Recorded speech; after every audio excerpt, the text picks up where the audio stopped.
Jin Kazama. What it do, dog? What's poppin', son?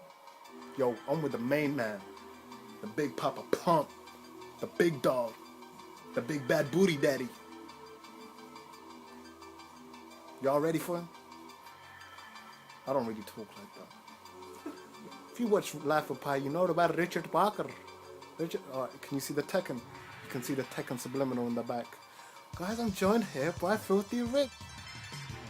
Long-time Tekken player. Yeah. Started out playing Tekken 1, Tekken 2, but it all started out just playing in arcades and stuff like that. Got basically really involved in all these types of tournaments. Playing weeklies at my local mall and just basically I found that drive to want to play and compete. Yeah. I just love the feeling of being able to win. Even that crazy feeling when you lose. Yeah. So that started getting into it, but there was just something about everything else that came along with the whole gaming thing. Everything from just like meeting people, like chilling at a spot and seeing like, yo, who's a new kid? That's real good. Basically, starting up, building up friendships from something that used to only take place on my computer or my Nintendo at home. So I love that part of it. And I met the right people. You know what I mean? Like I've been blessed to be surrounded by some people who like continuously inspire me, whether it's to play or it's to do bigger things. Right. I met dudes like Mark Man. Big up Mark Man. Mark Man, big up yourself. Mark Julio. Mad respect to Mark Man. Mark Man, one of my closest friends, Arario, used to be a player who used to play a lot back in the day. But basically everyone. And this dream just popped in to want to be the community manager for Tekken and for like all these other games. And I got lucky, dude. You know what I mean? It's just one of those things. I worked real hard. You worked hard. And just to try to get noticed, but then to also just be able to do what I want to do. Like I never wanted games to die. Yeah. And definitely not the ones that I played. Definitely not the ones that I played. I got real lucky. I was kicking everyone's ass in Tekken. Yeah, you was. Next thing you know, I was spotted out by people who were on the Tekken team. Yeah. And some people who were over here in the U.S. Yeah. I was at the right place at the right time, and I met the right people. So. I mean, how was that transition for you from becoming a player and then, hey, you're the community manager? You're like the middleman. It's a great thing because you was a player and you understand what the community desire. Yeah.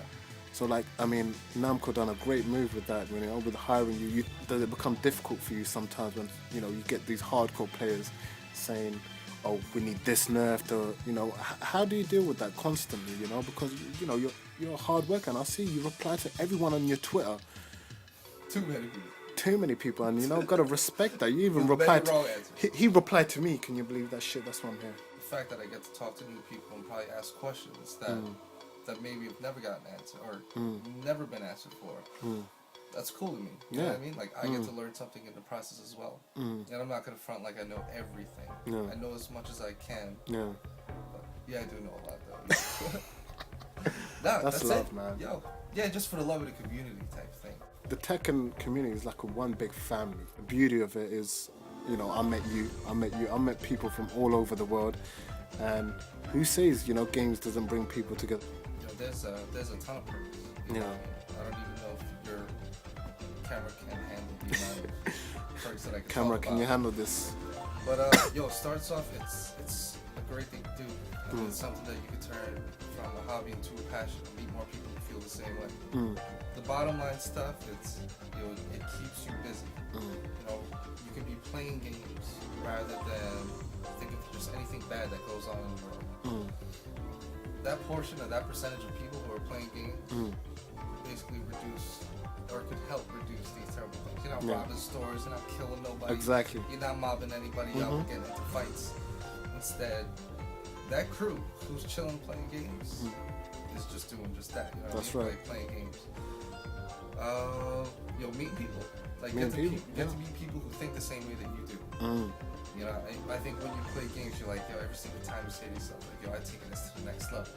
And just to know that there are other people doing the same thing, like, that's really sick. Hand-eye coordination, I find that's funny. For anybody, it's cool to see that, like, you can train yourself to be quick. You're one of my favorite commentators. What you think? You know, when you're commentating, do you have fun when you're commentating? I like that word you use, family. There's some commentators that are a bit hard. What do you think is the right balance? A mixture? Some commentators are talking about frames, and if someone just tunes in who doesn't know about Tekken, he wouldn't understand that. But what I like about your commentary is you mix a bit of both. Yeah. What you try to do, you just freestyling. I'm just freestyling. You just freestyling. I look at it like an MC or anything like that, or a singer or something, performer. You get a taste of being able to see something that you wanted to see, which is the match, and somebody putting their own spin behind it. So I think that's cool. Like me, myself, I want to tell a story. Like I want you to be able to go back home after seeing it live and like, yo, there was this one part when I'm in the match and I got to learn something. And just grabbing somebody, being able to kind of like find a way to relate to a person who's watching who I've never met before. And just like, tell a cool story. Show off through my commentary how much I love Tekken. Through just talking about how bad somebody gets punished or punched in the face. Yeah.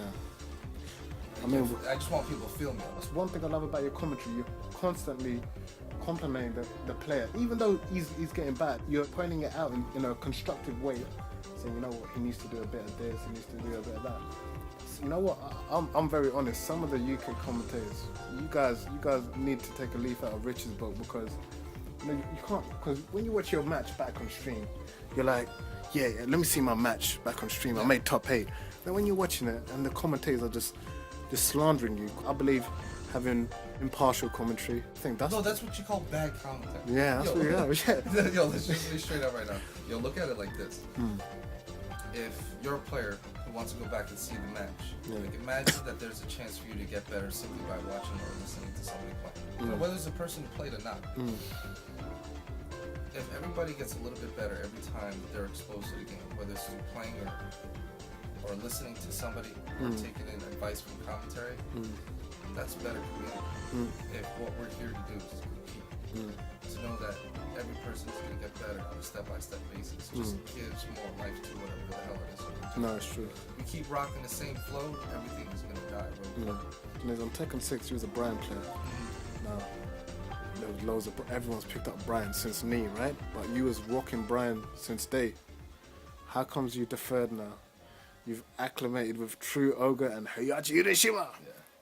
Hold on, I gotta say, True Ogre's got that rape face. You pick him because he raped me. H Ogre, sorry, H Ogre. He's got that rape face. Those red eyes. Anyway, you're one of my favorite players. I'm thinking, hold on, it's gonna be Brian.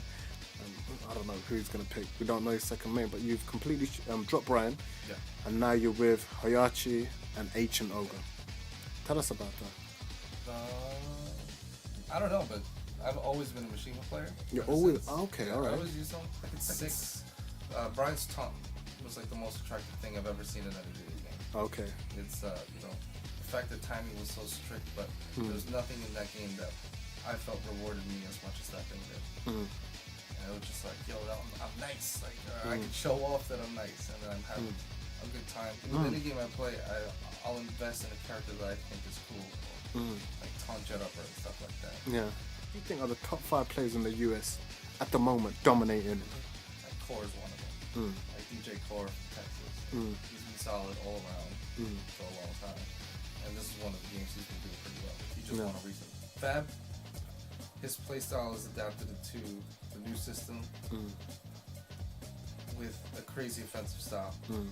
Once he gets his defensive game out, it's just going to be insane to see how that kid plays. Pugbeat, okay.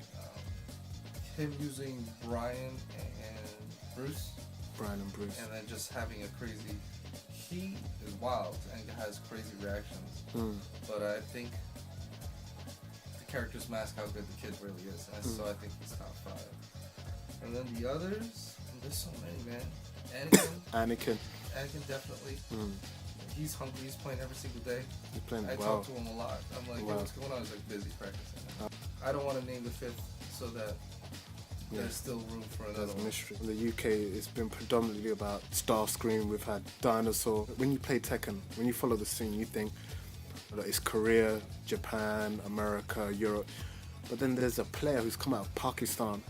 He's completely wiped the floor with most of the European players. He beat the European champion Malekith. like Okay. pretty Yeah, easily. no. Basketball player. Yeah, Suka player like at Damage Germany and like it seems like the Middle East, South America. There's so much talent. I'm thinking he goes. There's little kids in Pakistan. He goes that are better than him. And I'm thinking, what about Africa? We don't know about these scenes like Tekken. It's like what's your thoughts on like talent that we don't know about? They're out there, dude. They're out there, man. Yeah, there's so much talent. I think since we're on that, there's a guy who was from Saudi Arabia and then came to the States, moved to San Diego. He's a Kings player. His name's Kyle. Kyle. And then I've never heard of him. But then when I seen this guy play, damn, this guy's good. But I think just nowadays, like they're coming out. Like there's a kid over on the East Coast named Speed Kicks. There's a new kid. Speed Kicks. Speed Kicks is like 16. 16. Wow. Ridiculous. And he's been definitely been trying to make a name for himself. There's a kid from like San Diego, running black. Like he's been hungry as hell. And like these dudes who are finding the outlet for them to practice to be online. Yeah.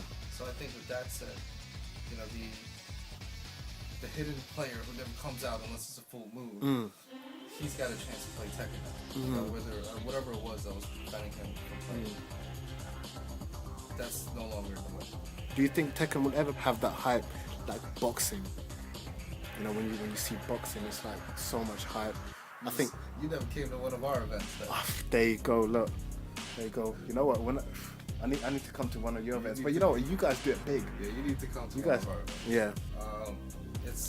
It's all these people who've been doing things in the community that made it the way it's sad that you haven't gotten to experience it. Yeah. You need to go to Evo. Yeah. Play fighting games. But I think they're getting there. You know what I mean? It takes time. I don't think there's a need to rush it. Yeah. You don't want to burn something out that just needs too much. Come over here, party with us. I know. Well, you know what? I gotta say, Rich is so hospitable, man. He's shown me so much love. Americans, that guys, they do it big. Everything's big here, Rich, man. Big cars, big roads, big asses. I didn't say that. We'll edit that out. But yeah, man.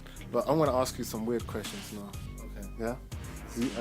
Are you ready for this? Nope. Alright. So look, what other talents do you have? Because as soon as I came in, you were singing for me on the guitar. I'm like, I'm joking. You weren't singing.